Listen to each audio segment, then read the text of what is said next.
এই দোয়া যেদিন আমি পড়েছি কোরআনে, ওই দিন থেকে আজও পর্যন্ত আমার মনে হয় না আমার জীবনে 2 মিনিটের কোনো দোয়াও যদি হয়, 1 মিনিটের দোয়াও যদি হয়, মুহূর্তের দোয়াও যদি হয়, আমি এই দোয়াটা কখনো মিস করি বলে, জ্ঞাতসারে মিস করি বলে আমার মনে পড়ে না। ছাত্র জীবন থেকে শুরু করেছি, আজও পড়ে যাচ্ছি।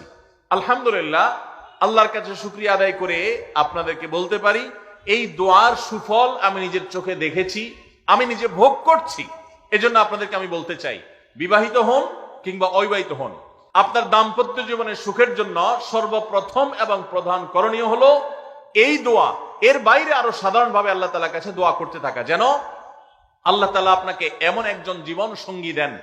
মা বোনরা দোয়া করবেন জীবন সঙ্গী, আপনারা দোয়া করবেন এমন যেন জীবন সঙ্গিনী দেন, যে জীবন সঙ্গী আপনার চোখ জুড়ানোর মতো হবে। দেখুন, আল্লাহর ভাষা এমন যে এই ভাষা তো অলৌকিক, এটাতে কোনো মানুষের ভাষা নয়। দোয়ার ভাষ্য লক্ষ্য করেন, আল্লাহ শিক্ষা দিচ্ছেন আমাদেরকে, রব্বানা হাবলানা মিন আজওয়াজিনা ওয়া যুররিয়াতিনা কুররাতা আয়ুন। হে আমাদের রব, আমরা আপনার কাছে এমন স্ত্রী চাই, এমন সন্তান চাই, এমন পরিবার চাই, যেই পরিবারের সদস্য, আমার স্ত্রী, আমার সন্তানরা আমার নয়ন জুড়াবে।